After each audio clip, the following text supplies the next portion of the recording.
Thank you, Fultuli. I would like to introduce our next speaker, Dr. Devopriya Mojumdar.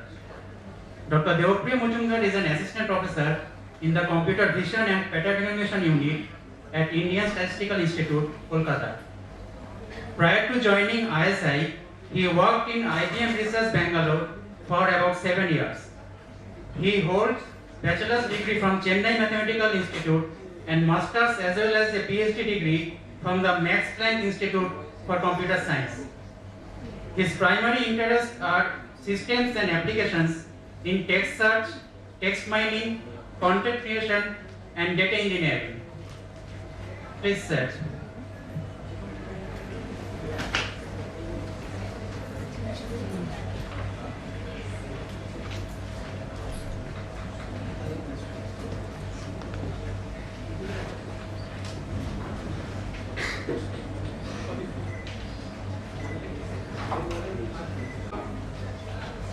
Hello everyone.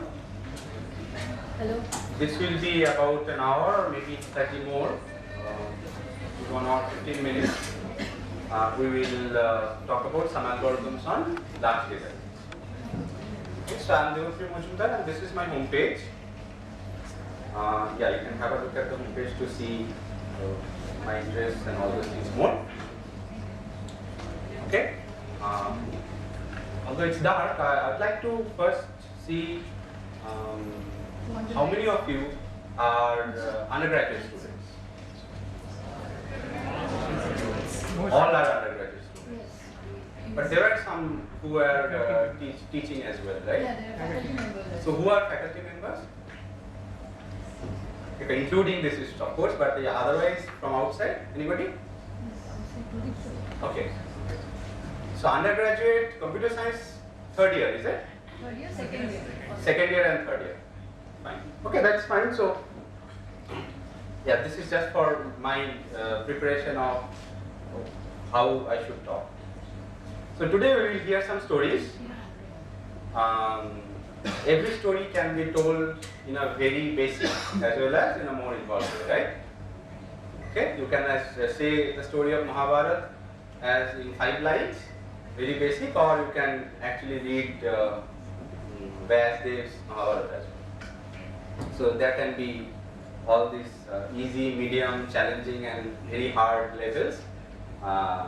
So the stories today for you will be in these different levels. Okay. So the first story is about how search engines work, and we will figure out that because this story is going to be very easy or basic, this is actually how search engines used to work at one point of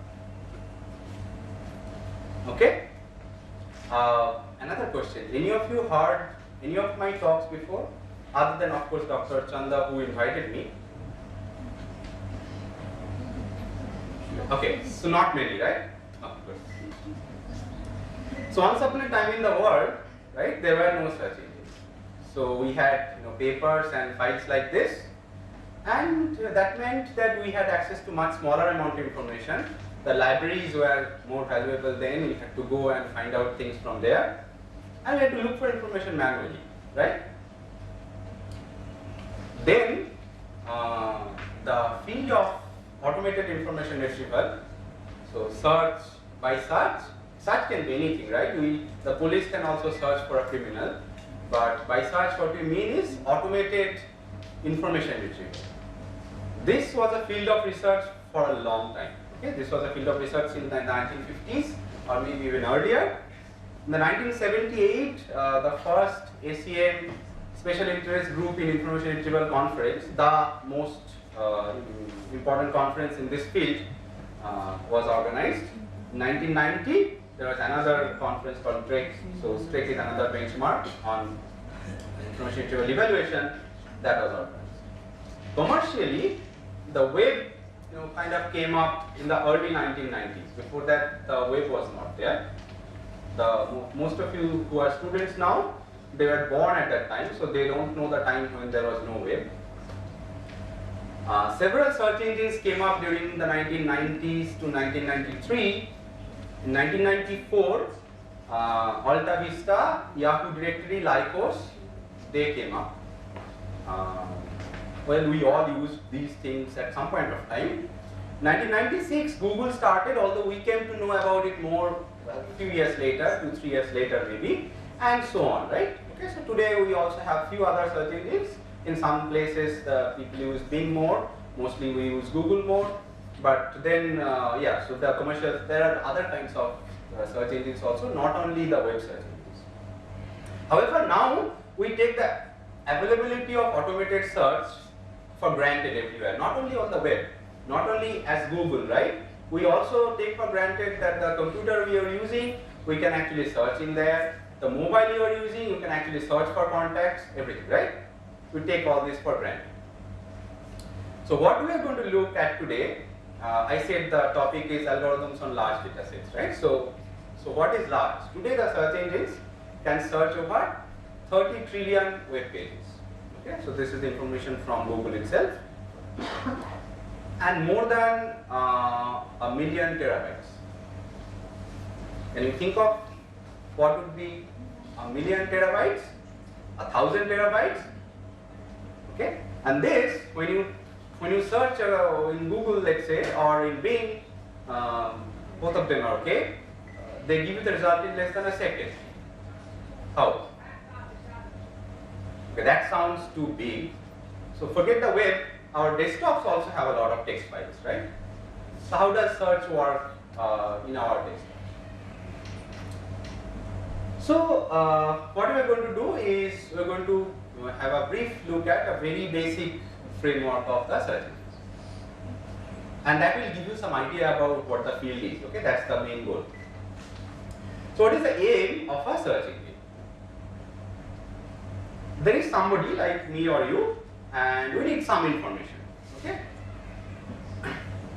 The assumption is that the information is present somewhere. Okay? Present somewhere means not in this kind of, paper files, but they are present somewhere in your local data or on the web or something. The assumption is the information is present, and as a user you want some information, and basically somebody has to search. So the search engine tries to bridge this gap, okay, to give you the information that you need. So how does it do? The user, as a user, you express the information need in the form of a query. You have some requirement, you express that in the form of a query. The engine returns a list of documents. Everybody knows this, right? You can actually communicate. You can nod your head, I can see that, or if you have a question, you can raise your hand. Okay. Okay, so engine returns a list of documents. So that is, you type a query, press enter, and you get a list of documents, right? That's the most usual thing we are used to, right? However, modern systems can do much better. Okay, much better than just this simple scenario. So anybody can, of course, we have all seen what is much better, but do you realize that the modern systems can actually do much better? Anybody has any example in mind? Okay, so somebody said voice. Any other thing? So first of all, no, it's okay. It's okay. I can use the light there. So first of all, yes, voice. But that is also you are expressing in the form of a query, right? So something that came up long time ago is you start to type and it gives you the suggestions. So you don't have to completely express. It will help you to express your query also. Okay, that's one thing. Then you ask Google how many calories are there in mutton biryani. It will not give you it will give you a list of documents, but it will just say on the top that there are 400 and so many calories, right? So it gives you answers. Rather than just returning documents from where you have to look at things, it gives you answers. It even does fulfill your information requirement without you having to do anything. So those who use Android phone know that there is something called Google Now. If you left swipe your phone, then it will tell you the weather. Maybe you need the weather, maybe you don't. It will tell you how much time, so it tells me how much time I will take to go to office. In the morning it tells me how much time should it take to go to the office. When it knows that I am in my office, it tells me how much time will it take to go home, right? So those are also fulfilling information requirement without me even asking. So anyway, so that's not our point here. We will not go that deep, right? So what we will see is the basic thing. You asking a query and the engine returning list of documents. How does that work in a very basic model? So the goal is to fulfill the information need, and whether the words are present in the documents do not necessarily matter, right? Okay, that is not the point. The point is whether what you wanted, you got that or not. However, those are getting difficult, so let's start with some simple assumptions. So let's assume that you type a query and the words or terms that are there, if they are present in the document, then the document has information about what you are expressing as your requirement. Is this sentence clear? Okay. So let's try to find documents containing the query terms. Okay, simple match. Let's try to match. So let's give some example. This is an example of some documents. Okay, very small ones, because I have to show it in my slides, and it also has to be intuitively. You have to show the examples, right? Okay, so someone searches for the query India statistics. So what will you do? Shall we search over all documents trying to find the words? So for example, first look here whether the words are there, then here, then here, then here. The Linux grep will do that. Okay, actually look through, and once upon a time the Windows search also used to do it, but that's not what we'll do, right? That will never end. So obviously that's not what we're going to do, right? Anybody knows what we do among the students? Anybody? Okay, so this basic story is also useful. So what we do is that we use an index. Okay, so an index is one of the most basic things that you can do on large data sets. Okay, so what we have? We have document to word mapping. So we have, these are the documents. D1 statistically 21% Indians are below poverty limit. D2 I am in Indian Statistics Institute Kolkata, blah blah blah, right? We have, for each document we have what is written there, right? We have that. What we need to do, what does an index do, by the way? How many of you have seen an index? Any index, not the computer science index.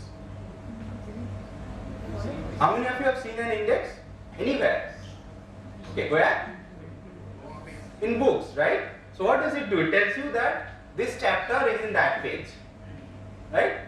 Or if you see the index at the end, glossary, right? This word is in this pages, right? This is exactly what this index is also the same. So we need to have the opposite, word to document index. Instead of document to words, which is there, file wise or document wise, we need to have a word to document index. So how will that look like? Hopefully, this example is correct. So Diwali is in D3, India is in D1, D2, D3, D7, and so on, so on, so on, right? Simple. If there is something incorrect, then it's just my mistake in manipulating the data. Okay, so you understand what it is. So this index is called an inverted index. So the inverted index is a common term in search engine, and this index is called an inverted index. Okay. Now, having prepared this index, if the user searches for India statistics, what happens is the index given India. Is it interface between these two? I can actually switch this off.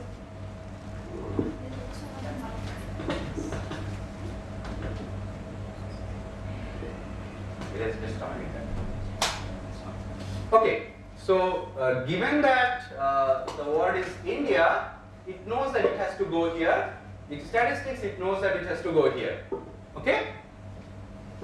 So we have these two things, and what we can do is we know that in D1 and D2 all these two words are there, right? So these two are the results. Now this was a very small example, right? This was a very small example because there are 7 documents. There could be billions of documents and millions of terms, right? And what we are used to seeing is, we are used to seeing top 10 documents out of possibly many which contain these terms. So will the engine give you all billions or several thousands? No, right? Okay. So which ones do you need? Suppose there are thousands of documents with these two terms. What are we actually looking for? Louder? Most relevant document. Okay, so you guys know things. What do you mean by most relevant? Sorry? I could hear that. Most searched document. Most searched? No, not necessarily most searched.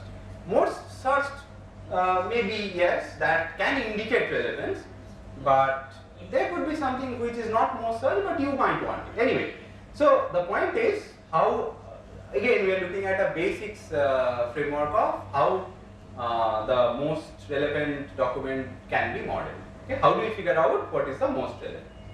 So let's look at these two examples. These two are two documents. I don't know whether you can read it. This is about Kolkata and this thing is about Eastern Metropolitan Bypass. Okay? Now, have a look at, okay, I'm sorry, this actually came a little bit down. I wanted to highlight this word bypass here. Okay? So the word bypass here is here as well as here.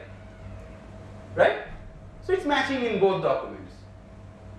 Which one of these documents gives actually information about the bypass? Right side. Right side one, right? Now that we know because we are reading this, and as human beings we can interpret what it means, right? Till date, the technology, search engine you say, machine learning you say, natural language processing you say, none of the techniques or artificial intelligence actually interpret what is written or said in the language. It always works by some kind of shortcut, some indirect evidences. Okay, the computer so far does not understand. By understanding I mean like we human beings understand. It doesn't do it. Always some kind of indirect evidence. So the indirect evidence here is that this term is present 4 times here and only once here. Right? That is the simplest indirect evidence. So that leads to computing weight of a term in a document. Okay? What is the score of a term in a document? How important is a term in a document? Now we are getting slightly technical, but I think still the story is pretty easy. So the approach, there are 2 factors we can take into account. With what significance does the term occur in document? That we model by the frequency of the term. So how many times it appears or some function of that. And the other one is, does the term T occur in other documents also or many other documents also? There may be terms which occur in all documents. Then it is nothing special in this document, right? There are terms which occur only in 10 documents. So this is special, more about this. Right? So that's the idea.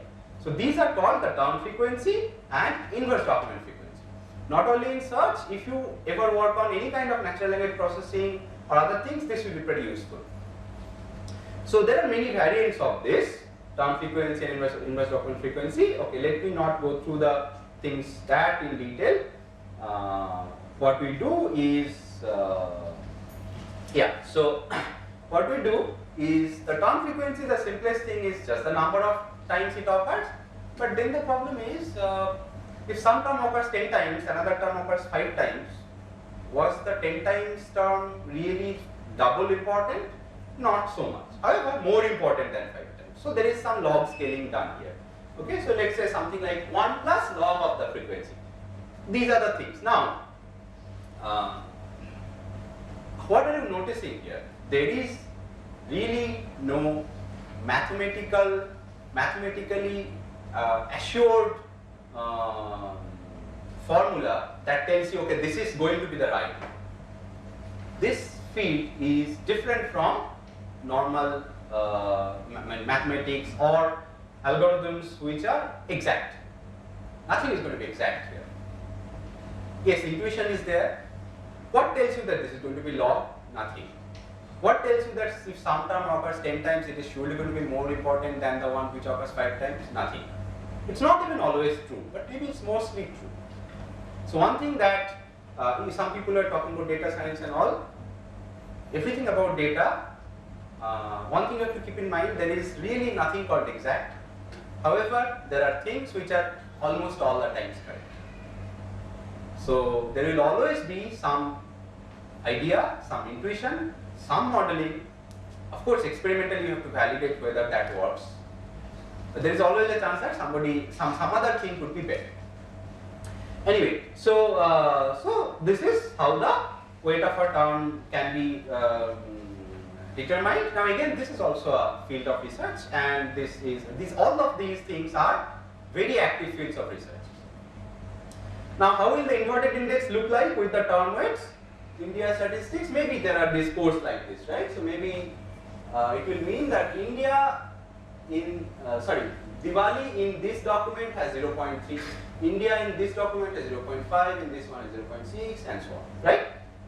Now these scores of course are not any real scores, are not computed by any formula, just dummy scores to show you an example.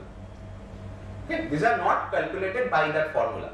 For such a small example, those formulas don't matter. It doesn't make sense. You need significant amount of data to have some modeling. And when somebody searches for India statistics, we'll figure out that, okay, these are the two documents. So D1 will have, let's say, if we just simply sum, it will have score 1.0, D2 will have 1.1, so D2 will come first, D1 will come second. Something this way, right? The first generation web search engines used to work this way. Okay? So this is what used to happen 20 years ago, just this. This happens now also. However, the engines now does much more than just this. It is very important to remember that the term frequency and term weighting and inverted index are very much there in all search engines. It's just that that's not enough. There are much more advanced things also on top of it. Okay, wait. The questions are, do we think that we have now understood how search engines work? We just heard from our previous talk at the end, I mean I only heard that much of the talk, that it's important to understand that we haven't really covered anything yet, right? So how do I get these scores? You know, how do we even compute? Is that all about the formula? How did the statistical and statistics become the same? Did you notice that? I kind of bypassed it, hand wave. Did you notice that statistical and statistics actually became the same? How did that happen? Or if it was this simple, why is it so difficult to get a job in Google? Right? So the point is, no, it's not this simple. So this just gives you the 0.01% or 0.001% of this field, right? Or the first step of this field, okay, how search engines work, and just raises maybe another 0.01% of the questions in your mind, and gives you some idea about what this field is. Okay, that was my goal. If you can get some idea about what this field is starting, then the first story is successful. Okay, so how many of you understood mostly this stuff? Hands? Nobody? Raise your hand. If you understood the stuff, please raise your hand. Don't raise half hands. Yeah, don't know half hands. There's some formulas you don't have to understand, but did you understand the index? Word to document, document to word, right? You understood this, right? So why not raise your hands? So basically, what was the message here? The message was, no, we don't go through all the documents. Google is not going through 30 trillion documents for every query, right?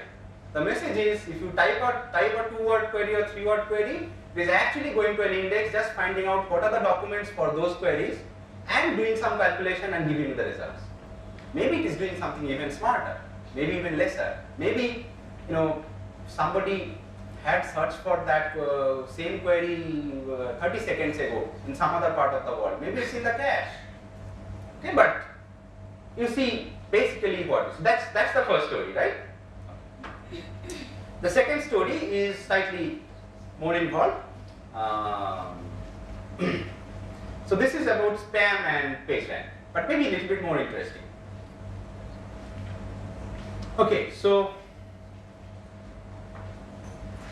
we talked about the first generation search engines, right? So first generation search engines assume that if a term T has a good weightage score in document D, then the document has information about that term. Right? If that term is present several times and so on, basically by some modeling we got some score. If that score is good, then that document is talking about that term. Right? That's what we assume, basic search engine. Okay. Okay, so you guys mostly probably like Amir Khan, so let's say there are lots of documents, good ones, proper documents, informative movie reviews or whatever about movies of Amir Khan. Okay, Amir Khan and PKB. So you search for Amir Khan movie, these documents should come in. Fine. These should come in as results, right? Of course, documents will not be 4 terms. There will be a lot more. These are examples. Is that clear or not? They should come, right? Okay, good. So that used to be the case when it started. So search engines will look like, okay, they're nice, but then there was a problem. So there was this devil, or there are many of them, who wanted to sell their stuff. Okay? Anything, any kind of stuff. Now what they did was, they created documents like this. They put in all the terms that you want. Amir Khan, Salman Khan movie, Amir Khan many times, PK, Sachin Tendulkar, everything that you can search for. But there is no information in there. What is there is that, okay, buy weight loss pills. Okay? Okay? So weight loss pills, I don't know, probably they don't work. Okay? I lost several kgs by actually exercising and not eating rice much in dinner. So that works. However, in TV or in all those things, they want to sell it, right? So, or some other thing, right? So basically what the page does is somehow gets you to a page from where, so what does it do? It gets thousands of people in onto that page. Out of 1000, maybe one will actually click on that link. And out of 1000 who will click on that link will actually end up paying. Maybe, okay, I'm fat, maybe let me try this. Okay, so now you can, in the meantime, think about this by the time we come up. That's it? So what are we said that, okay, these guys who wanted to sell their stuff, well, you can sell by giving a proper advertisement, but this was a shortcut. Somebody will search for something else and they will just steal the users to get to this page, right? Now what would have happened is, if you put those terms many times in those documents, right, then search engine will think that, yeah, it's relevant, right? That's what will happen, right? Okay? And then it will give you as a result, and as I said, out of at least 1000, one will go there. Even if you understand it's not relevant, sometimes will go there. So that's what happened, and this was called term spam. Spamming with terms, spamming with words. Everybody understood? Okay. So what happened then was, some Stanford students, they came up with this nice algorithm called PageRank. Okay, let me tell you the story. I don't have a slide on that. So initially, that was a Stanford Brin page. The students, and there was an Indian famous professor called Motwani, Rajiv Motwani, who actually died later. So they and somebody else also. So they came up with this algorithm. It was a paper. It was also a patent of Stanford, but nobody wanted to buy it. Okay, they wanted to sell it to some existing search engine companies. Nobody wanted to buy that. So what they did, eventually they started as a startup. They got some investors to do some, fund something and so on. So they started their own search engine company, and that was Google. So the motivation behind this is the following. Yes, there are spammers, but most of the users of the web are largely reasonable people, right? So they not only put the terms right, what they do, they put links to useful pages. So if you look at a web page, there are links to other pages, right? Okay? Now when you are writing your home page or web page or something, you are going to put links to only the pages which are important, which are related to you, which you need to, and which are important, right? Today if I write a web page, a small article about PageRank, I will probably refer to some paper of them or some Wikipedia page of PageRank, right? Okay, so because those pages are important, useful. Understood? So PageRank is named after Larry Page and so on, as I said. The approach is the importance of a page, which is called the PageRank. It's a it helps the double name, right? Larry Page as well as web page, but it's actually Larry Page.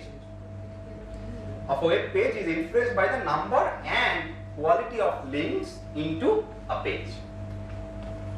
So it doesn't matter what is there in that page, what terms and all those things. Okay, it doesn't matter. What we are interested in is the number and quality of links into that page. Then, if you can compute a score like that, that score is independent of the query. Every page has one such score.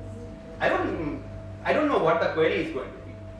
Then in search, the results are ranked by that as well as the normal term matching score, which will be different for different queries. Okay. Okay. So intuition is the following: that you consider there is a random surfer. Okay. Most of us are random surfers at some point of time. We start on a web page, okay, we're bored, so okay, click on the next, and so on, right? Okay. So random web surfer model, a random surfer follows links and surfs the web. Because it follows, he or she follows only the links, he or she is more likely to end up in more important pages. How? We'll see. The advantages are the spam cannot ensure in-links into those pages. So the devil could make his or her own page, but the devil cannot ensure that all the good people here will also link to his page, right? That they cannot. So there are many variations of PageRank. Let's actually see, because this is a medium difficult story, let's actually see what the PageRank does, right? I hope you are okay with this level of thing, right? Okay. So let's say this is a very small web. Okay, this is a very small web of only 4 web pages. Okay, and you can see the arrows are basically links, obvious, right? So web graph, links are directed edges. How many of you know graph? Okay, so you know graph. So web graph, links are directed edges. Assume equal weights, so just all equal weights. If a surfer of a person starts at A with probability 1/3 each may go to B, C or D. You know probability? Okay. So with probability 1/3 each, with A from A you can go to B, C or D, right? Okay? Because all links have same weightage, it's like 1/3 chance, 1/3 probability, right? Okay. So if a surfer starts at B with probability half, it may go to A or D. Fine? Okay, understood. So this means we can actually define a transition matrix. Transition means from one node to another, and the matrix, okay, so we can define a transition matrix, we will see shortly, and this is actually a Markov process because the future state is solely based on the present state. Okay, it doesn't matter where I was 3 steps before, the future state is only dependent on the present state. Anyway, so this is a transition matrix, I say. Okay, why is so? Look at A. Yeah. Okay, look at A with probability. So first one is A, second one is B, and so on. With probability 1/3 each, you can go to B, C, or D. You cannot go to A from A. Right? Okay. So that's why it's 0. A to A is 0, A to B is 1/3, and so on, so on, so on. Right? So understood the matrix, right? Okay, fine. So the matrix formally, if you define Mij is probability that you will go from J to I in the next step, given you are now in J. Okay, good. So now, what we'll do a little bit of linear algebra, not much, okay, just a little bit of matrix multiplication, maybe. So random surfers. So random surfers assume that initially the person can start anywhere. Initially the person can be anywhere. Okay? So the person can be anywhere. So at any point with equal probability 1/n. So let's formalize this with the number n instead of 4 here. We have 4 nodes here. In general, n nodes. So distribution vector V is 1 by n, 1 by n, 1 by n, 1 by n, 1 by n. What does it mean? It means that basically initially the probability of being at the first one is 1 by 4, second one is 1 by 4, the third one is 1 by 4, fourth one is also 1 by 4. The distribution vector is nothing but what is the probability that I am at the first place, second place, first node, second node, the vector of that. Okay? So what will be the probability distribution for this surfer after one step? This was the probability distribution in the initial stage. 0, no step. 0th step. What will be the probability distribution after one step? Any student?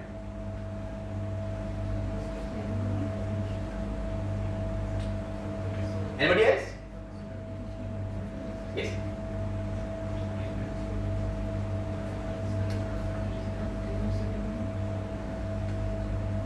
So this is a matrix M, that's a vector V. Okay? So I say that the distribution vector after one step will be MV. Okay? Okay, why? So let's actually compute MV. Now we see that actually breaking down things helps us to understand. Okay? It's not any magic that it's just MV. So why is it MV? Because look, suppose what is the probability that you are somewhere after one step? So how could you come to somewhere after one step? Can you come to A? If you are initially at A, you cannot go to A, right? So that's why there is a 0. If initially at B, that probability is 1 by 4 that you are initially at B, okay? With half probability you go to A, right? So you get a 1 by 8. If you are initially at C, the probability is 1 by 4, you have to go to A. So that is 1. That's why you get a 1 by 4. And if you are initially at D, you cannot go to A, so it's again a 0. So the you are at A after one step is 9 by 24, and that 9 by 24 comes because of this breakup, right? Okay, now this will be useful. So basically, this is after you can be at A. This is A to A, this is B to A, this is C to A, this is D to A. Okay? Right? Okay. How about 2 steps? What is the distribution vector after 2 steps? Yes? M square V, right? Okay? So you see there is something nice going on. Now there is this theorem, okay, I won't bother you with the very details, but the theorem is the distribution converges to a limiting distribution when limiting distributions mean no matter how many times you multiply by M, it almost remains the same. Okay? The V you are multiplying by M, then that becomes your V. Then again you are multiplying by M, left multiplication, again that becomes your V and so on, right? After many steps, MV, M square V, M cube V, M to the power 4 V and all, right? Now this converges if the graph is strongly connected, which means that it is possible to go from anywhere to anywhere in that graph. There is a path. There are no dead ends. That means each node has some outgoing edge. Okay? So then what happens is that this limiting V is an eigenvector of M with eigenvalue 1, and M is left stochastic, that means each column sum is 1, and hence 1 is the largest eigenvalue, and V is the principal eigenvector of M. So this you can actually compute by a simple iterative multiplication. Initialize V is equal to 1 by n, 1 by n, 1 by n. Okay? Okay. If you found this much difficult, forget it. If you found this much difficult, forget it. I'll give you one tip at the end of the lecture. You have to remember that and start after today. Initialize V this way.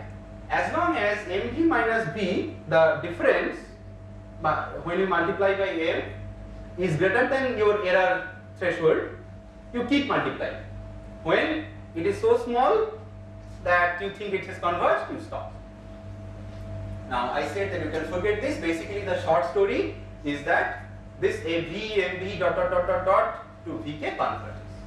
So that's how you can compute the limiting distribution of your web. So what is the limiting distribution? That's your page rank. The rank is not a rank 1, 2, 3, 4. Rank is a score here. The page rank is a score. It is the probability that if you start randomly anywhere and follow links, eventually you will be in this page. That is the probability. So what is the sum of all the page ranks in this nice case? 1. Why? Because I will be somewhere, right? Okay? So that is the sum of probabilities in this nice case, right? However, when should I finish? 150, right? 1 or 150? 115 is fine. 115 is fine. Okay, so however, it turns out that the web, we said there are some assumptions, right? That the web is, if the graph is strongly connected, you can go from anywhere to anywhere, if there are no dead ends and all, right? However, those are not true. Okay? The problem is the web is not strongly connected. An early study of the web, early means 2000, around 2000 maybe, I forgot it. It shows that the web looks something like this.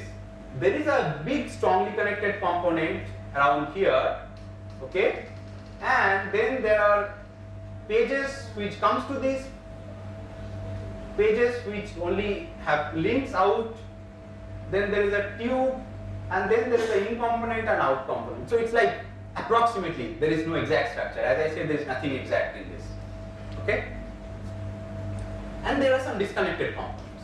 So it's as bad as it can be, right?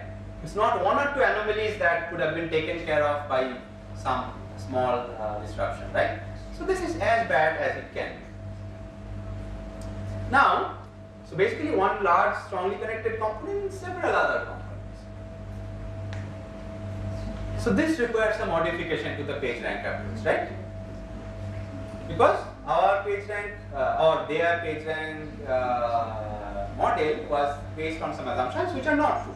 So there are two main problems here. One problem is that there are dead ends.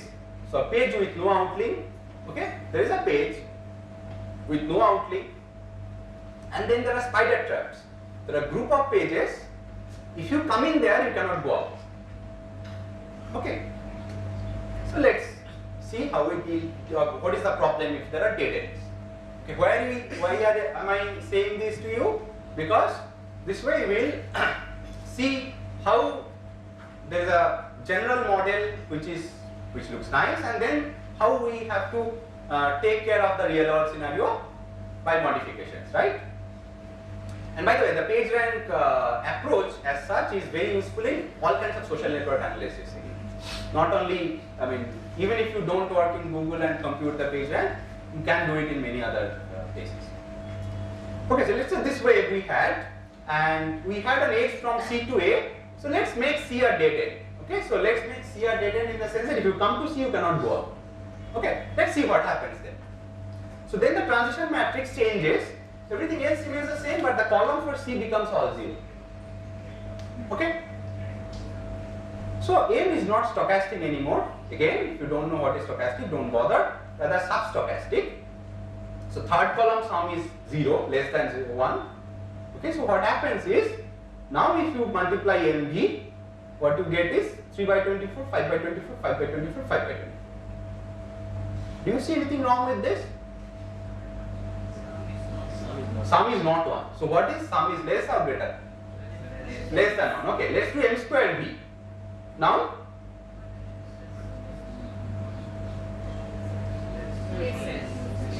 further less, right? So what's going to happen? What is going to happen? Converges to 0. All will go to 0. Okay. So what will happen is the iteration V assigned to MV again and again takes the probabilities to 0. So that is the problem with dead ends. Okay. Spider traps. Again, the same graph. Let's make C a one node spider trap. Typically spider traps could be more nodes, but one node. That means if you come to C, so the dead end means if you come to C, you cannot go anywhere. But you are supposed to go. At a fixed state you are supposed to go, but you are stuck. The spider trap is, if you come to C, you come back to C. You can have links to C. So basically what you do is one node spider trap is linked to itself. But you cannot go anywhere else. Okay? In a more real scenario, the spider trap will have few nodes where links to each other, but from that there will not be any link outside. So now the transition matrix here will be 0, 0, 1 and 0. C to C is 1, but C to nothing else is 1, and nothing else is positive. So now what happens? Now guess, anybody guess what happened, what will happen if we keep doing this? Probability of, yes, louder?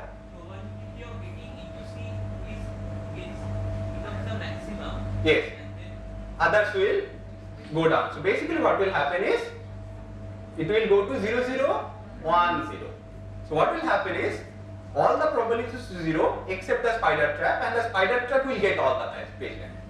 In a more general scenario, when it's a several node spider trap, the whole page rank will be distributed within that, and others will be 0. Because eventually we will come to that trap and we will never get out.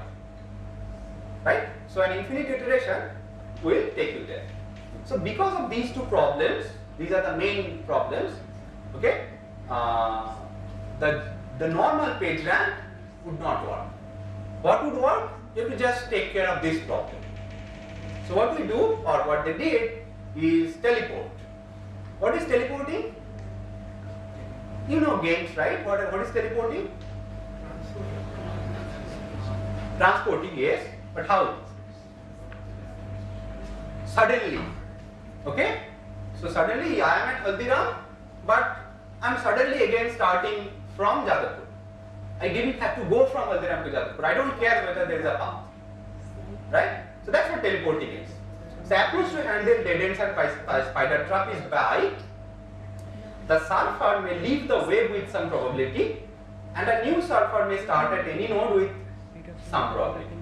This is equivalent to the surfer suddenly vanishing from one point and appearing at another point. Right? Okay? Suddenly you vanish from here and appear there. So the ideal page rank was you iterate by Vk is equal to m V of k minus 1. Right? That was the ideal scenario. Now we modify the formula and make this Vk is equal to beta times the previous formula plus 1 minus beta times E by n,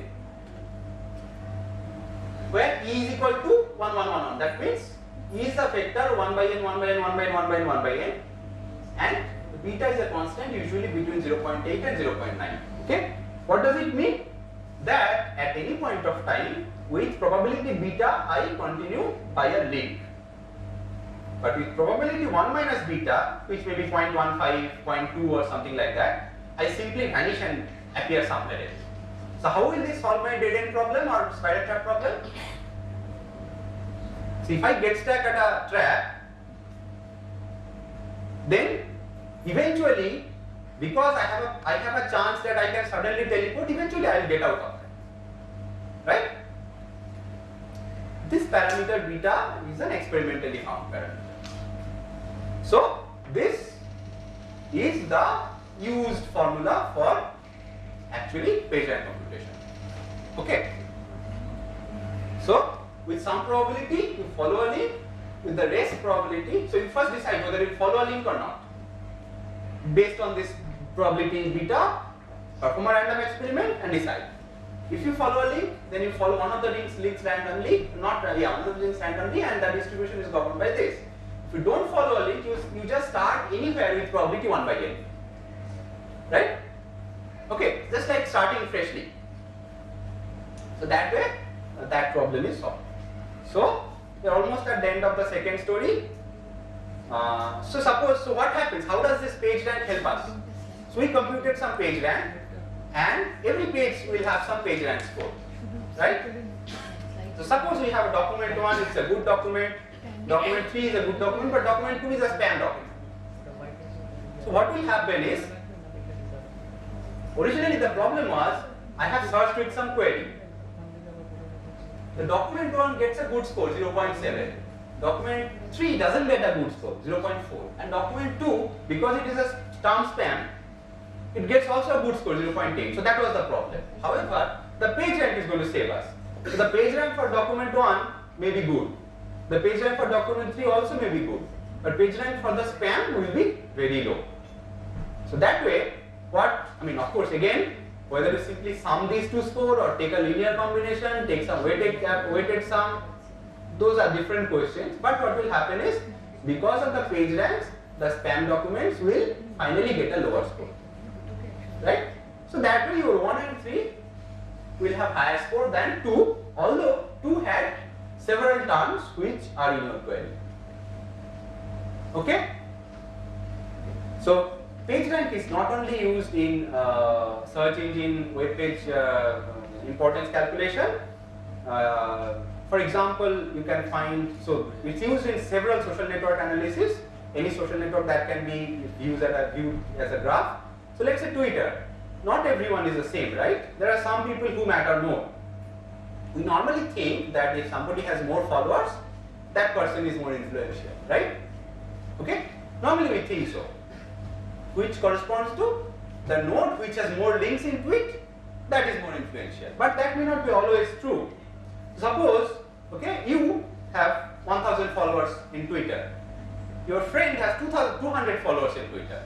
Okay, but that friend is a friend of Saurabh Ganguly. So Saurabh Ganguly, who has maybe 1 million followers, maybe more, follows your friend. So your friend is actually far more influential than you. And this, you're going to capture this using the PageRank model if you use it in this graph. Okay? So who matters more, A or B? B. That's probably going to happen. Of course, you may also have Narendra Modi following you, so in that case, you will probably be more influential. Okay, so that, so what we learned is looking at web as a graph, then spam, and yeah. So this matrix-based vector multiplication to get to this PageRank kind of thing, and yeah, what is the use of PageRank, right? How many of you knew PageRank? Nobody. Okay, good. So it's not only year 2000 problem, right? So PageRank is used. It's a tool that, or it's a conceptual tool, or some variation of that can be used in any kind of graph analysis. Okay. And actually more than that, but that's a bit complicated to explain here. I have 4 stories, but I think we will do 3. So the third story, it's a bit debatable whether it is challenging or it is same as, the level is same as the previous one. Maybe it is, the level is same as the previous one. So this probably, hopefully, will be the last story. The 4th story is going to be hard, so we'll probably skip that. Okay, so large data sets. We talked about building the inverted index and so on. We talked about computing PageRank and so on, and I showed you examples with 7 documents, 4 nodes, and all, right? Okay, those are ridiculously small. How to build an inverted index if there are too many documents? How will you do that? PageRank computation requires matrix vector multiplication. How to compute if the matrix is very large, right? So those are hard problems when the data becomes very large, right? So what we will do is we will have a brief look at MapReduce framework. Okay. Now, how many of you have heard of MapReduce framework? How many of you know basically the framework? The word Hadoop everybody has heard, right? But how many of you know exactly what is it inside? Very little. Okay, you know something. Okay, good. So one person knows. So for that person it's easy or boring. For others, it's going to be a little bit challenging. Okay, so the main idea is if things are too large, so imagine some construction going on and there is only one person doing the whole thing. It will take many years, right? However, if there are thousands of people working, it will be done faster, right? So basically that's the same thing.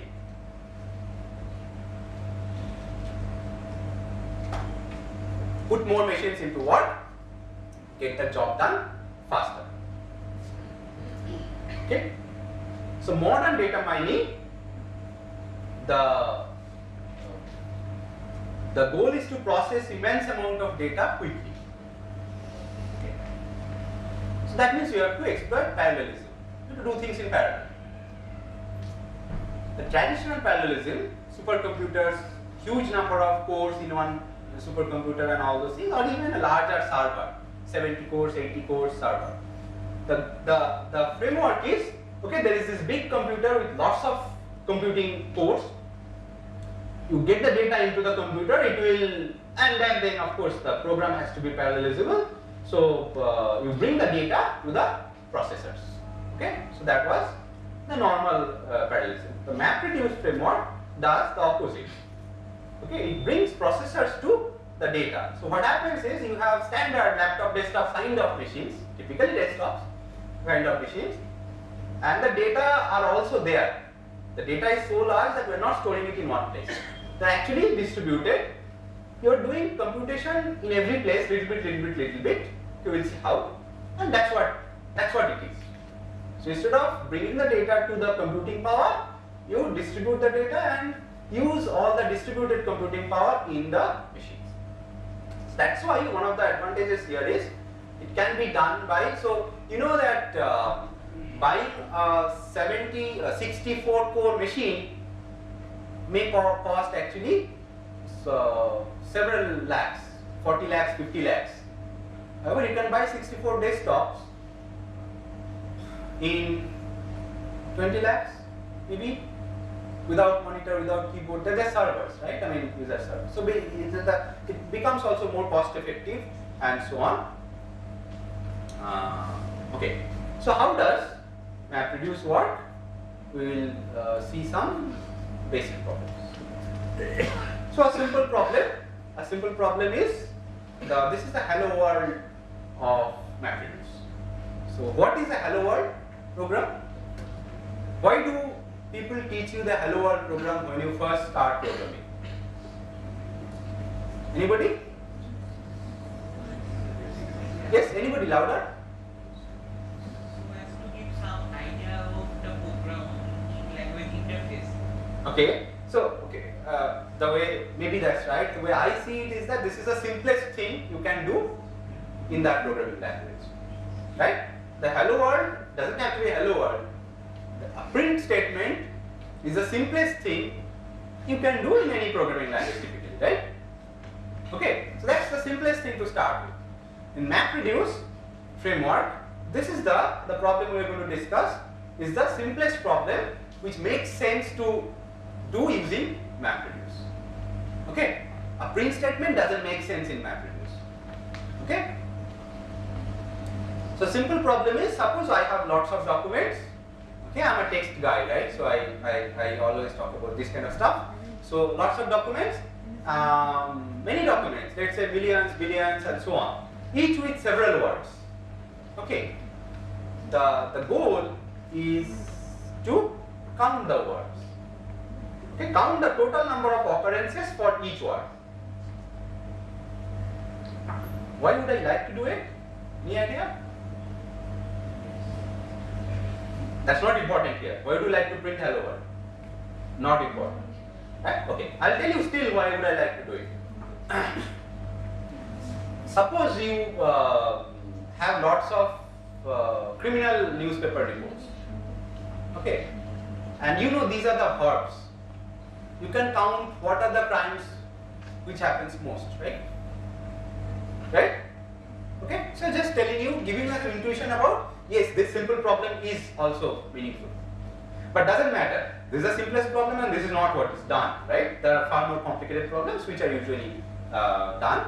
But yeah, so just to tell you that, don't think that this is just like that hello world. It just is. Okay, so count total number of occurrences for each word. So the output should look like this. The output should look like apple 2, orange 2, plum 3, blah blah blah blah blah. Right? In this toy example, apple occurs twice, orange occurs twice, plum occurs 3 times, and so on. Right? Okay. So you understand the problem? Lots of documents, Each document has several words. Some words can be in more documents also. Some words can be repeating in one document as well as in other documents. Right? Finally, I have to count the total number of occurrences of each word. Happy? Normally, how do you do it? Normally, how would you do it? This is a program which can be in your first year exercise, right? Normally, how do you do it? Okay, 1%. See, unity is straight. When everybody talks, everybody starts talking. If I say 1%, nobody talks. So, yes, somebody. So we will compare. Compare. Okay? Okay, so if I understood just by that word compare, if I could read your mind, probably we will do this. You read through documents and update counters in memory. Okay? So document 1, you first see apple, so you say apple 1. Then you say guava, you say guava 1. You say peach, you say peach 1. And dot dot dot dot, you go on. In document 76, you again see apple. Right? So you update apple to 2. Right? Okay? Remember, you see apple here and you have that list, apple 1, guava 1, peach 1. You have to find out where that apple is. Right? Okay? And so on, right? This first of all requires a lot of memory because you have to find out where that apple is. And updating counters will be very slow once you have already seen a lot of documents because your list has become very large. You can use a hash map and all. No, but that's not going to work that way. You can actually try this program and see how slow it will become gradually. Okay? The MapReduce paradigm will actually do something smarter.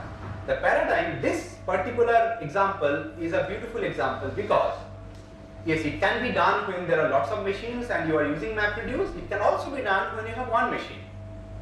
This is a lesson. This kind of computation you should use whenever you have lots of data to manipulate with, even if you have one machine. Okay? Because it will be faster than your other approach. Okay, so let's see what this is. So suppose you have this original input, okay, and you have lots of input chunks generally. So here lots of documents maybe, right? There is a map process which you will have to write. It will generate some key value pairs. Okay, key value pairs. Pair. Just think it will generate some pairs. What kind of pairs? That is up to you. The MapReduce framework, the system will do something free for you. Not free in terms of time, but free in terms of programming. Okay, it will take some time and do this. It will group all the keys together. Group the same keys together. Okay, it will group things by the key. Then you have to write some more program to reduce that and get your output chunks. Now this is very abstract. You haven't understood anything, right? Okay, so basically the point is user has to only write the map and reduce function. Now of course you haven't understood anything. How many of you have understood this? Nobody? Okay, so we'll do it by the example, then everybody will. So the problem is, given a collection of documents, count the number of times each word occurs in the collection, right? That was our problem, right? Okay, nobody is nodding head? Okay, fine. So we have this collection of documents. Now, let's say they are already split into different machines, right? Or different files. If you consider one machine, different files. Just think of parts, sub-collection of documents. What we do, the map for each word you see, you see document by document. Each word you see, you output W, 1. W is the key, 1 is the value. If the word is W, you output word W, 1. What the key value, what the sort will do is it will put all the W, 1 for the same W together. And then because the same W is together, what was your problem? You see apple in first document, you also see apple in 76 document. But now no problem like that. You see all the apples together. Now you can count. You can count them and simply output w comma n. So the map is for each word image w comma 1. The reduce is count the number of pairs for each w, make it w comma n. Okay. So now third iteration. Example. If you have documents this way, can you read this? More or less. So tell me what will the map do? From the first document, I have apple, orange, peach. I am outputting w comma 1 for each word. What do I output? Yes, apple comma 1, orange comma 1, peach comma 1. Okay. The second one, orange comma 1, plum comma 1. Right, and so on, right? Good. So that's what I do. This is my map. And it can happen in different machines. Maybe the first 1 million documents are in one machine, the second 1 million in another machine. No problem. Okay? This will sit in one machine, that will another machine, that's another machine, so on. But finally, now the shuffle and sort. And this shuffle and sort, why shuffle? Because it will actually use the network between the machines and send data from one to another. So what will this do? It will group things together. So what will happen?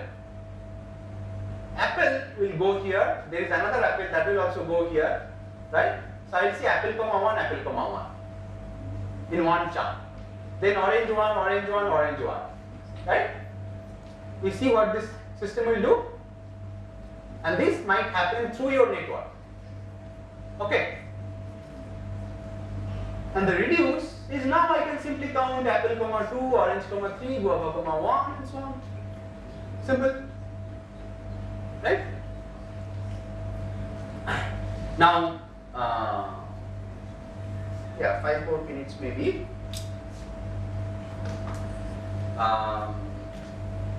So basically, this is very important. Even later on, when you actually do some serious programming, when talking about data science and all, you have to, I'll tell you what are the things you have to really learn well, but efficient programming is going to be important. Efficient doesn't mean you can write the program in 5 minutes. Efficient means the program runs in shorter time, and then you have no idea. A little bit of mistake in your thinking may make a program 100 times slower, 1000 times slower, and so on. Right? So suddenly a 5-minute running time can become 2 weeks. 2 weeks is not possible. 5 minutes is okay. Right? So basically, if you have to solve this problem, no MapReduce required. I mean, in your laptop, maybe. Okay, what will you do? Instead of doing this update counter thing, you simply read all the documents and output the words. The comma 1 is not necessary for that problem, right? Output the words, then sort it. Sort by the word and count. Okay. So if you want to solve this problem in a local machine, simple writing out things, sort and count will be much faster than the other thing that will come to your mind initially. Okay? So maybe many of you will not actually work in Hadoop, but this lesson you should digest. I have, because we talked about president, I also have matrix vector multiplication, but I think let's actually matrix vector multiplication using MapReduce. If the matrix is very large, it's going to be very hard to, it will not fit in memory, and maybe even distributed. The transition matrix millions times millions, billions times billions, right? Okay, so I'll just keep this. These slides are there in many places, you can actually have a look. And this also, the whole thing I will skip.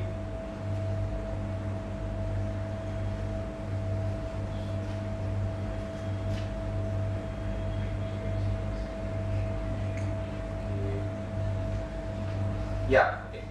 So we'll come to this. We did not see the last story. Okay. So what we saw was, we saw very basic overview of search. We saw PageRank, and we saw basic, the Hello World program of MapReduce framework. Okay, that's what it is. Before you ask me any question, this is a tip for CA students. So, as Professor said before, somebody asked data science, he asked, have you studied discrete maths, have you studied statistics, and so on, right? So, well, of course, there is no hard and fast rule like this, but these are the things that are required in modern computer science. Yes, discrete maths, probability, extremely important, because especially in data science kind of things, nothing is going to be exact. Nothing is going to be exact. Data can be as bad as possible, data can be as noisy, as large as possible. Linear algebra, we saw even for PageRank we had matrix vector manipulation, the simplest form of linear algebra, right? So what will data be? Data we'll have to view as vectors in some space, and they will not look like our normal coordinate geometry space. Okay? And of course, I would add one thing, unless you want to limit yourselves to only doing theory and writing papers, you should learn coding well. Okay? So I think, especially the applied sides of computer science, the theory, there is of course a theory side, you can do theory and wonderful algorithms and so on, that's one side. The applied side, the balance between theory and practice is lacking in the industry as well as in the academia. In the academia, people only do too much of theory and they actually don't build the things. They write thousands of papers, not even 1% of them actually get implemented to become a system. And in the industry, they're always behind that 3-month deadline. So anything that works and the client has to be convinced that it works, even if it actually doesn't. So that's also a problem. So the balance is required, and the balance will get you to excellence. The balance was there in PageRank and all those, the good companies that are coming up, the balance was there, they are non-trivial stuff, that's why those things are good. Also in the good universities, like the Stanford, there are several other universities and institutes who have published or they have released excellent tool sets. Okay, lot of research plus actually usable tool sets. You can download and you can use it. Right? So those are required. But even if you don't go to that level, these are the 4 things you should really focus on: discrete maths, linear algebra, probability, and coding. Okay? Okay, so you can ask questions now, yeah, this is my email address. You can also mail me. Any questions? Yes. Good afternoon, sir. Sir, I am Shoykot Kundu from CEC 3rd year. So you talked about spam and mail. I want to know that what kind of heuristic search are they, is Google using for differentiating between those two? Spam and? Any other mail means Yes. how are they differentiating No, spam this is from not about mail, normal document. Yes, sir. Yes. So means what kind of heuristic function are they using to differentiate between these two? So if you talk about spam, I discussed little bit about Yes, sir. what this is, right? So PageRank was definitely the first thing. Okay. Then there are okay. So then the last story that I did not cover is about finding near duplicates. Okay, finding near duplicate documents. Suppose there is a good Wikipedia page. It's a good page. What I am doing, let's say, is I am simply copying part of the page into my web page. Okay, and I am putting some other things. That's spam.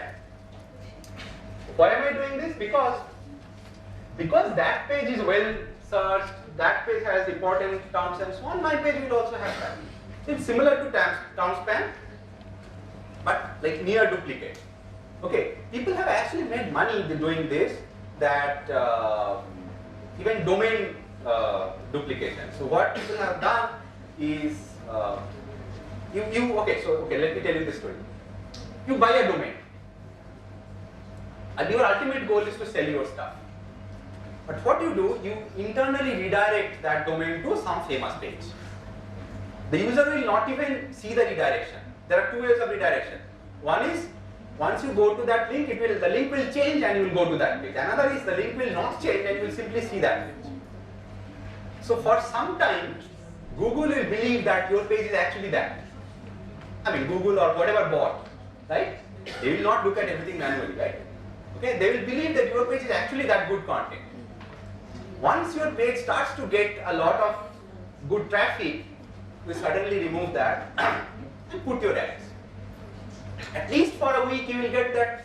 You will get people coming into your page. Then people will realize, no, this page is bad. But people will come there, right? At least for some time. So you get some money. So people have done this. So this is another thing, right? So this new duplication is another thing. And for mails, there are lots of things. Again, several of them are standard data mining techniques like filtering. So which email addresses are spam? Lot of classification. So heuristics, not only heuristics, lot of classification, naive Bayes, support vector machine learning basically, right? Lot of classification is used for email spam classification.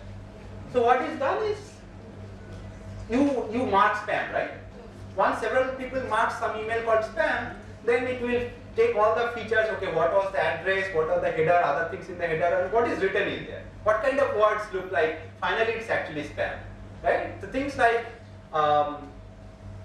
you have won that $1 billion lottery and this and so on, send your documents kind of thing, right? Those are spam. So that it will learn, again, indirect evidences. It will not understand that it's actually saying this. It will understand, okay, these are the combination of words, maybe single words, maybe combination of words and so on. So that's how machine learning, the text classification works. So classification is another. So there are several such heuristics. Okay, I only know few of them, but yeah, you can actually have a look at some papers and so on, and to figure out what kind of, these are not really heuristics, these are actually better. Heuristics are things without any solid foundation, but something that works. So is it a learning topic? Means does heuristic comes under machine learning? Means research topics? Heuristic is a general term used for. So I'm talking about heuristic search. Means we are defining a function and then on the basis of that function we are optimizing our search and reaching to the goal state. Right. So that is using heuristic to build your engine, right? So okay. So people should use heuristic only when they cannot do it with a more fundamental technique. It's okay for application. This is often necessary, and for most of the things in data related stuff, heuristics are necessary because you don't have any way to prove things. Okay, but experimental validation is required. So what you are saying is exactly also similar, because you come up with some intuition, come up with some model, build your engine, but you then experimentally validate and tune, which maybe a little bit of variation here and there will make it slightly better. Okay, that way. Any other questions? Thank you, sir. Yeah. Good afternoon, sir. So my question is, when we use a search engine to search something, Wikipedia always comes up to be the first or second position. So has it managed to get some good page rank, or there is something else? Yes. Okay. So as I said, ranking has several parameters. If you are not in the Google search team, you don't know exactly what Google is doing. But yes, Wikipedia pages have a very high page rank. Now the thing that I did not cover here, which I teach in our MTech, is that even after your page rank, the spammers figured out how to link spam also. Okay. Now, even links can be spam. So there is always this battle, right? So there is somebody, they will try to do something more, he will try to do something less. Okay, so what happened is, then people developed something called trust rank. Trust rank is, you at random teleport somewhere, but instead of teleporting at random somewhere, you only teleport to one of the good sites. And these good sites, you means the engine or the people who build that, they manually list. Maybe some university sites which are well moderated, nothing will go wrong there. Wikipedia, yes, Wikipedia is not, Wikipedia can be wrong, but because there is such a great community always taking care of it, okay, in the long run, over a period of time, Wikipedia can be trusted. Also, I think your question, see, there are several kinds of queries. There are queries which are navigational. You can actually sit down, please. There are queries which are navigational. That means I actually know what am I looking for, okay? But I am simply using Google to go to that page. Example, okay, I want to go to the page for tax filing, okay, government page for tax filing. So I know there is one such page, I want to go there. The problem is I don't want to remember that long link. So what I do, income tax filing, search in Google. The first thing that comes up is that. Okay, then I go there. This is navigational. I'm just using the search engine to navigate to what I want to go. Right? Wikipedia searches are often like that. I mean, not Wikipedia searches. Google searches looking for some entities, some general topics are often like that. When you are looking for, page rank, you just want general information about that. So if your searches are mostly that way, then yes, Wikipedia will mostly come up first. Or some person's name, Wikipedia will mostly come up first, some famous person's name, right? However, if you search for my name, Wikipedia will not come, right? So the point is, yes, if your searches are very, like among the common queries, which has Wikipedia page, then Wikipedia comes up more because it is a trusted website, it gives you a good content, a good idea about what the topic is and so on. And also, somebody said in the beginning that mainly most searched, I would say most clicked. So what the search engines also take care is, it actually continuously evolves. Okay. Also there are personalizations. So what it takes care is, if you are a person who clicked on Wikipedia several times before or mostly before, then for you Wikipedia will come up earlier. Or even in general, for this query, Google showed maybe Wikipedia in the fourth place at some point of time. But people actually clicked on that because what do people do? People look at the title, people look at some snippets and then the link also.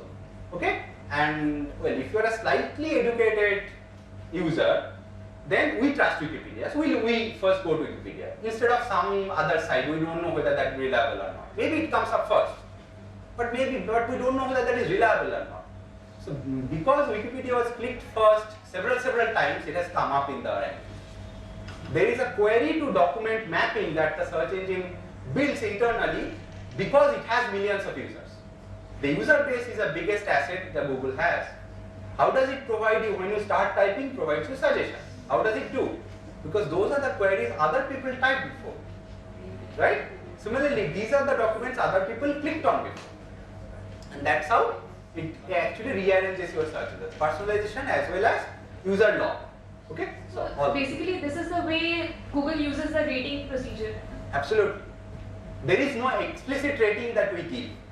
Okay? Google is not like Flipkart that we give rating to this product, right? But we click on this means, and there are more signals. These are also active fields of research. Suppose you click on a document, opening new tab, right? Or you click on a document, opening new tab, after 10 seconds you click on the next document. That means you are not happy with it, right? So whether you were searched, whether the user was satisfied or not, of course it can also happen that you click on a document, you are not happy with it, but then suddenly your mother called and you have to go.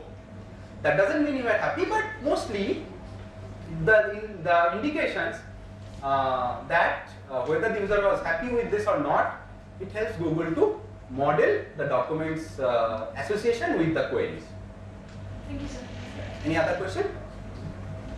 Sir, Yes.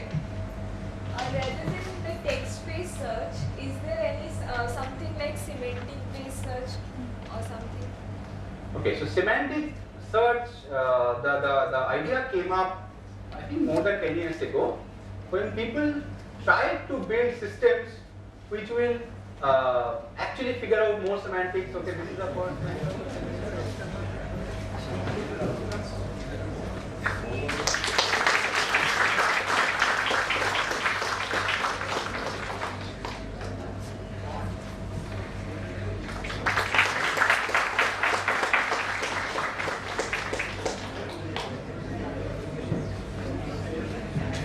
Now this is the end of the pre-lunch session of the seminar. Now after lunch we'll gather here at 2 p.m. Okay. The students the lunch is arranged at the room number 204 at this block. That means D block, room number 204. And faculty members and staff, the lunch is arranged at the alumni room. Okay, a print statement doesn't make sense in MapReduce. Okay. So simple problem is, suppose I have lots of documents. Okay, I'm a text guy, right? So I always talk about this kind of stuff. So lots of documents, many documents. Let's say millions, billions, and so on. Each with several words. Okay. The goal is to count the words. Okay, count the total number of occurrences for each word. Why would I like to do it? Any idea?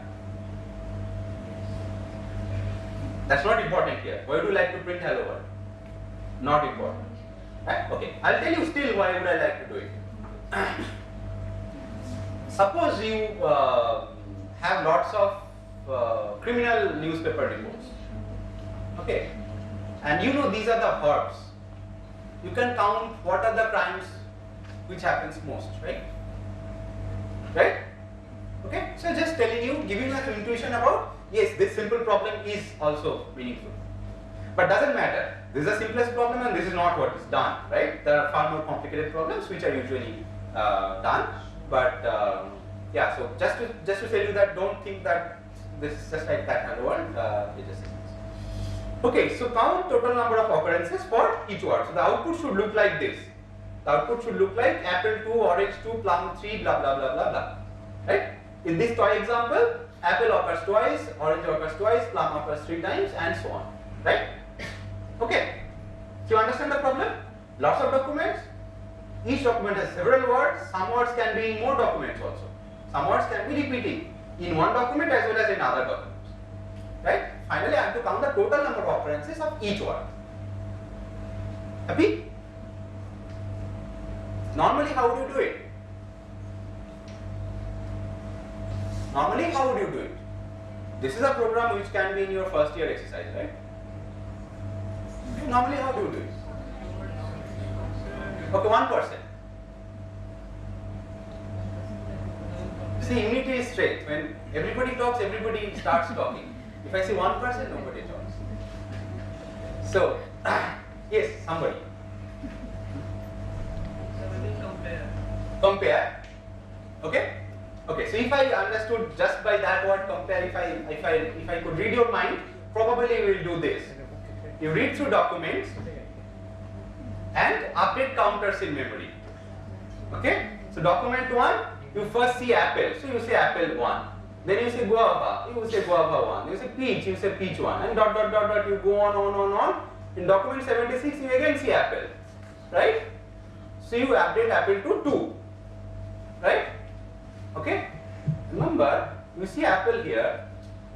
And you have that list, apple 1, guava 1, peach 1. You have to find out where that apple is. Right? Okay? And so on, right? This first of all requires a lot of memory because you have to find out where that apple is. And updating counters will be very slow once you have already seen a lot of documents because your list has become very large. You can use a hash map and all. No, but that's not going to work that way.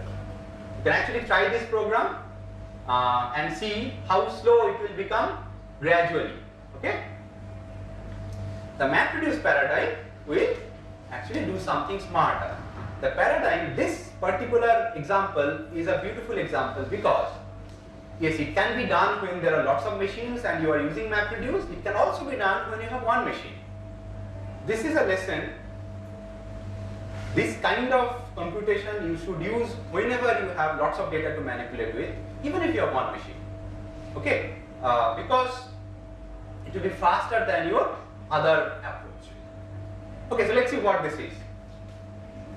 So suppose you have this original input, okay, and you have lots of input chunks generally. So here lots of documents maybe, right?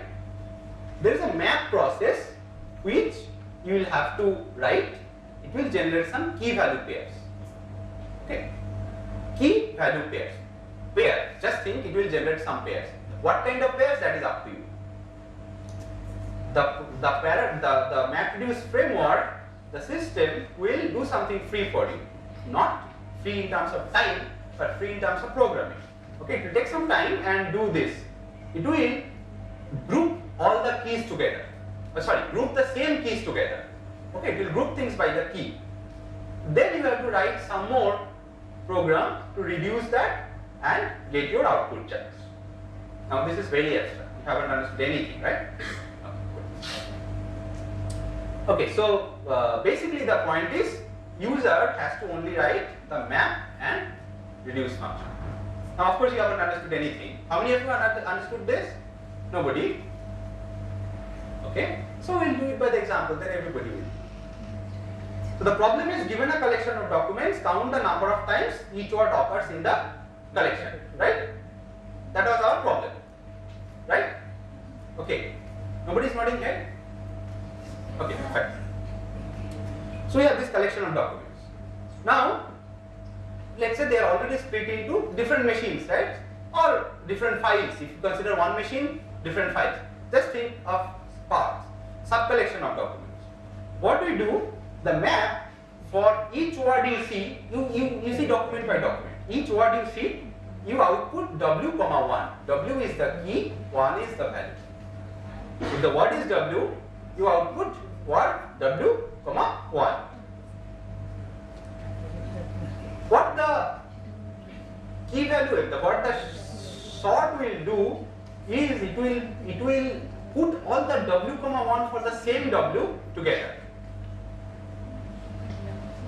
And then because the same W is together, what was your problem? You see Apple in first document, you also see Apple in 76 document. But now, no problem like that. You see all the apples together. Now you can count. You can count them and simply output W, N. So the map is for each word, image W, 1. The reduce is count the number of pairs for each W, make it W, N. Okay. So now, third iteration, example. If you have documents this way, can you read this? More or less. So tell me what will the map do? From the first document, I have apple, orange, peach. I am outputting W, 1 for each word. What do I output? Yes, apple, 1, orange, 1, peach, 1. Okay? The second one, orange, 1, plum, 1. Right? And so on, right? Good? So that's what I do. This is my map. And it can happen in different machines. Maybe the first 1 million documents are in one machine, the second 1 million in another machine. No problem. Okay? This will sit in one machine, that will another machine, that's another machine, so on. But finally, now the shuffle and sort. And this shuffle and sort, why shuffle? Because it will actually use the network between the machines and send data from one to another. So what will this do? It will group things together. So what will happen? Apple will go here, there is another apple that will also go here, right? So I will see apple, 1, apple, 1 in one chunk. Then orange 1, orange 1, orange 1, right? We see what this system will do. And this might happen through your network. Okay. And the reduce is now I can simply count apple, 2, orange, 3, guava, 1, and so on. Simple. Right? Now, 5 more minutes maybe.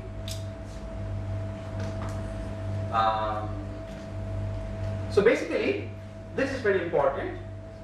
Even later on, when you actually do some serious programming, we've been talking about data science and all, you have to, I'll tell you what are the things you have to really learn well, but efficient programming is going to be important.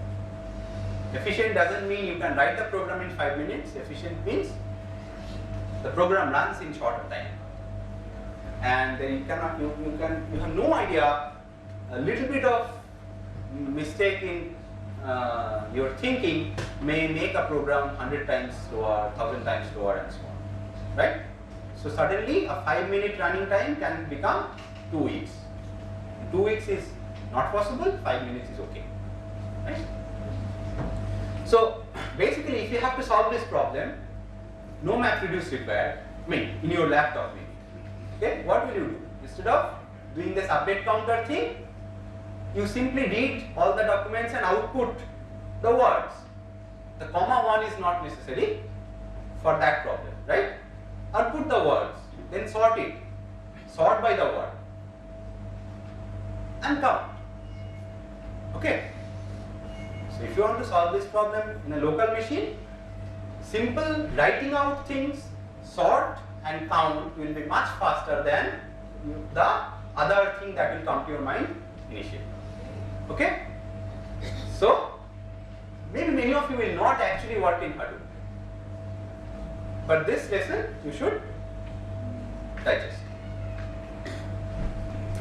I have, because we talked about PageRank, I also have matrix vector multiplication, but I think let's actually matrix vector multiplication using MapReduce. If the matrix is very large, it's going to be very hard to, it will not fit in memory, and maybe even distributed. The transition matrix millions times millions, billions times billions, right? Okay, so I'll just keep this. These sites are there in many places, you can actually have a look. And this also, the whole thing I'll skip.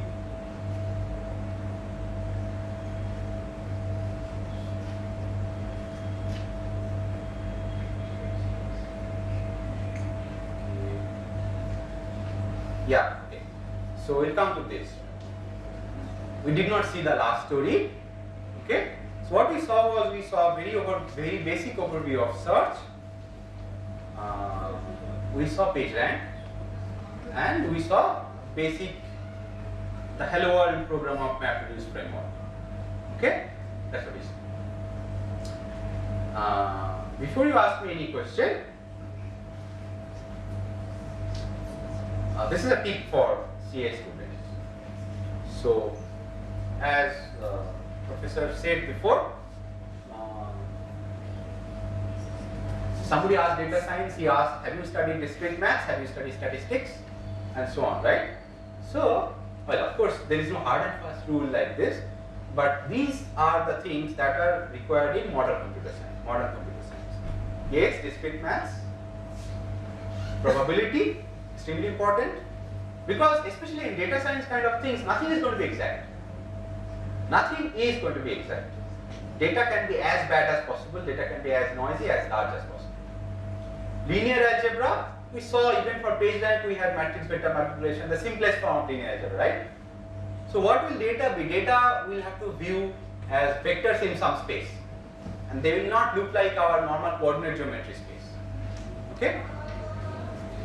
And of course, I would add one thing, unless you want to limit yourselves to only doing theory and writing papers,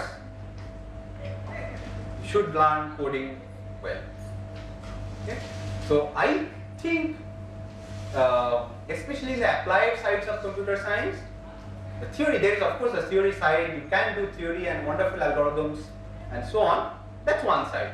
The applied side, the balance between theory and practice is lacking in the industry as well as in the academia. In the academia, people only do too much of theory and they actually don't build the things. They write thousands of papers, not even 1% of them actually get implemented to become a system. In the industry, they're always behind that 3-month deadline. So anything that works and the client has to be convinced that it works, even if it actually doesn't. So that's also a problem. So the balance is required, and the balance will get you to excellence. The balance was there in PageRank and all those, the good companies that are coming up, the balance was there, they are non-trivial stuff, that's why those things are good. Also in the good universities, like the Stanford, there are several other universities and institutes who have published or they have released excellent tool sets. Okay, lot of research plus actually usable tool sets. You can download and you can use it. Right? So those are required. But even if you don't go to that level, These are the 4 things you should really focus on: discrete maths, linear algebra, probability, and coding. Okay? Okay, so you can ask questions now, yeah, this is my email address. You can also mail me. Any questions? Yes. Good afternoon, sir. Sir, I'm Shoykot Mundu from CEC third year. So you talked about spam and mail. I want to know that what kind of heuristic search are they, is Google using for differentiating between those two? Spam and? Any other mail means Yes. how are they differentiating No, this spam is not from- about mail, normal document. Yes, sir. Yes. So means what kind of heuristic function are they using to differentiate between these two? So if you talk about spam, I discussed little bit about Yes, sir. what this is, right? So PageRank was definitely the first thing. Okay. Then there are okay. So then the last story that I did not cover is about finding near duplicates. Okay, finding near duplicate documents. Suppose there is a good Wikipedia page. It's a good page. What I am doing, let's say, is I am simply copying part of the page into my web page. Okay, and I am putting some other things. That's bad. Why am I doing this? Because that page is well searched, that page has important terms and so on, my page will also have that. It's similar to term spam, but like near duplicate. Okay, people have actually made money doing this, that even domain duplication. So what people have done is, okay, let me tell you this story. You buy a domain, and your ultimate goal is to sell your stuff. But what you do, you internally redirect that domain to some famous page. The user will not even see the redirection. There are 2 ways of redirection. One is, once you go to that link, the link will change and you will go to that page. Another is the link will not change and you will simply see that page. So for some time, Google will believe that your page is actually that. I mean, Google or whatever bot, right? They will not look at everything manually, right? Okay, they will believe that your page is actually that good content. Once your page starts to get a lot of good traffic, you suddenly remove that and put your ads. At least for a week you will get that, you will get people coming into your page, then people will realize, no, this page is bad. But people will come there, right? At least for some time. So you get some money. So people have done this. So this is another thing, right? So this new duplication is another thing. And for mails, there are lots of things. Again, several of them are standard data mining techniques, like filtering. So which email addresses are spam? Lot of classification. So heuristics, not only heuristics, lot of classification, naive-based, support vector machine learning basically, right? Lot of classification is used for email spam classification. So what is done is, you mark spam, right? Once several people mark some email called spam, then it will take all the features, okay, what was the address, what are the header, other things in the header, and what is written in there. What kind of words look like, finally it's actually spam, right? So things like, you have won that $1 billion lottery and this and so on, send your documents kind of thing, right? Those are spam. So that it will learn, again, indirect evidences. It will not understand that it's actually saying this. It will understand, okay, these are the combination of words, maybe single words, maybe combination of words and so on. So that's how machine learning, the text classification works. So classification is another. So there are several such heuristics. Okay, I only know a few of them, but yeah, you can actually have a look at some papers and so on, and to figure out what kind of, these are not really heuristics, these are actually better. Heuristics are things without any solid foundation, but something that works. So is it a learning topic? Means heuristic comes under machine learning? Means No. research topics? Heuristic is a general term used for. So I'm talking about heuristic search. Means we are defining a function and then on the basis of that function we are optimizing our search and reaching to the goal state. Right. So that is using heuristic to build your engine, right? So okay. So people should use heuristic only when they cannot do it with a more fundamental technique.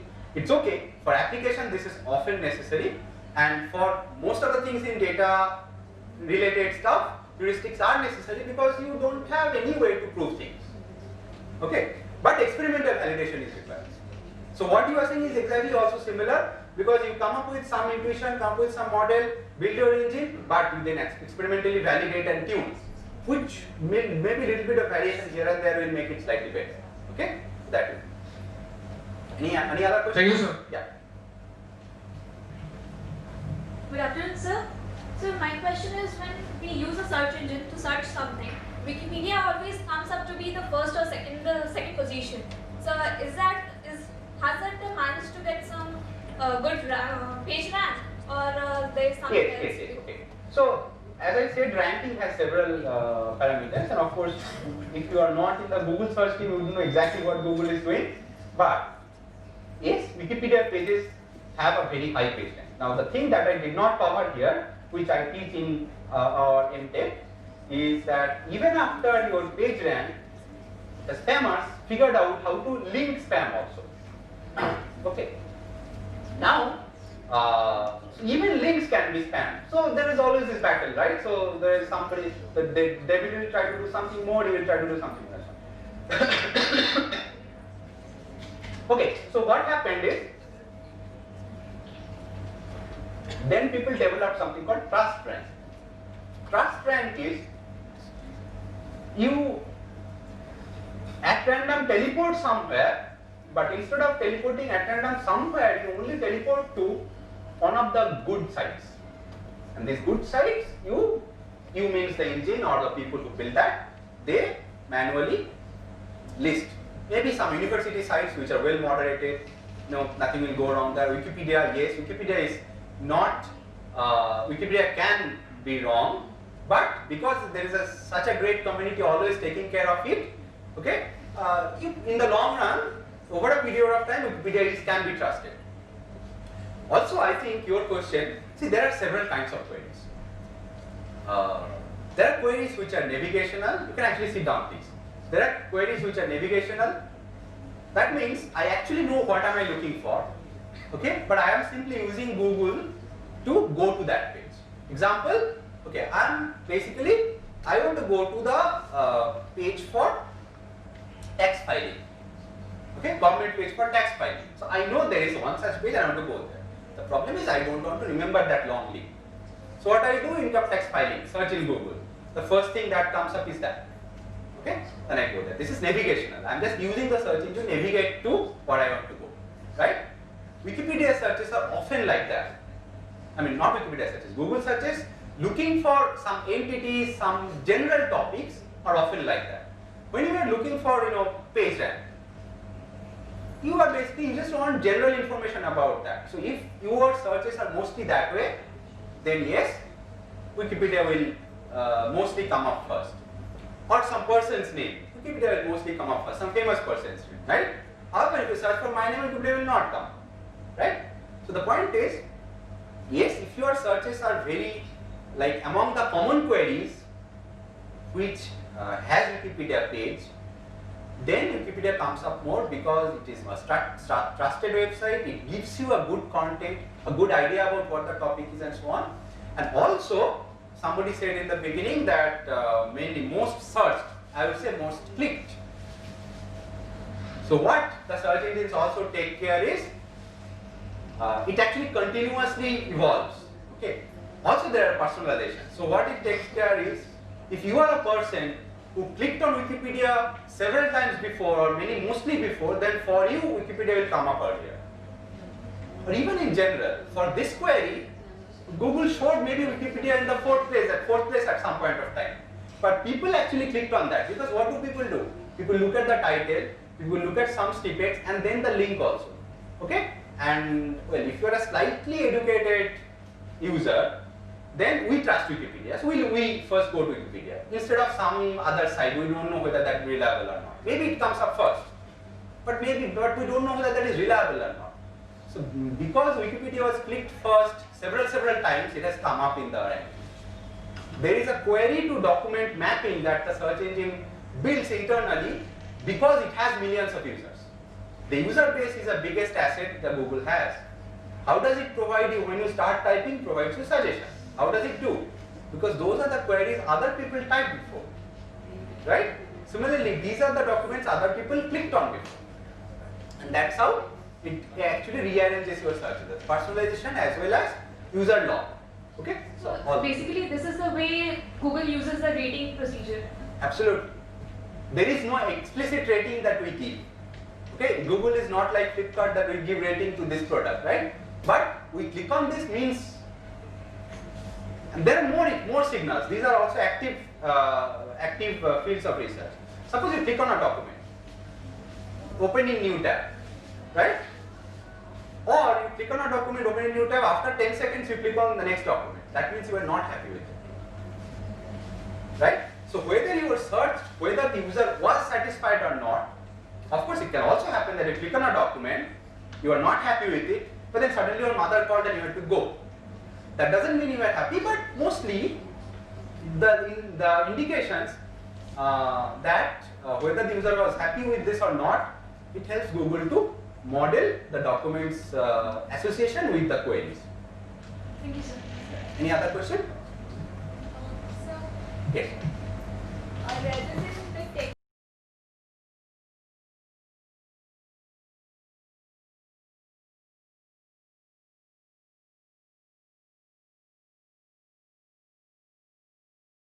or something. Okay, so semantic search, the idea came up, I think more than 10 years ago, when people tried to build systems which will actually figure out more semantics. Okay, this is a person, he is actually the Prime Minister of India, and all those, using all this information. So they built knowledge bases, databases, and all those things together with that. Now the problem was that if that also requires the user to give more inputs, that would not work. User will want to do the least amount of, give the least amount of effort and get the results. So now the whole of semantic search has become more implicit. For example, I'll give you an example, right? So calories in mutton biryani. It actually understands that I want that number. Okay? So question answering is kind of, one. Ontology work is going on that. Yes. So there are a lot of ontology work is going on, but the semantic search part has become implicit in there. So of course there are lots of things that people figure out, right? So basically, if you type a long query, the first thing that the search engine tries to figure out is what are you looking for. In the query, which ones are persons, which ones are something else. Are you looking for your weather? Okay, weather today. Are you looking for a weather report? What is he actually looking at? So it actually figures out these. So it does name entity extraction. It does part of speech tagging. It does. How does the query actually split? A long query will actually split into groups, right? So two words may be together, right? So BP Poddar Institute workshop and let's say September. So BP Poddar Institute is one entity. It's not BP then Poddar Institute, right? It's not like that, right? So these are all the things which are important. Now BP Poddar Institute is one entity that it figures out. So from the ontology it figures out that this is an institute, and from its map or other database it knows that okay, this is a location. That's why it can show you the map. So it has to figure out things. It has to understand your query, and then it can. Okay. So yeah, I think we have. So we can stop here. And this is very interesting session and very interactive session also. Lot of questions and answers has been there. Thank you, sir, for your informative and interesting speech. I think the participants of this seminar will be benefited from this lecture. Thank you, sir. Now, may I request our HOD ma'am, Dr. Ramana Kandilal, to present Dr. Mujumdar a small token of appreciation. Thanks very much. We have to stop. I think you can take the questions answers offline as well. Okay? Yes, Stephen.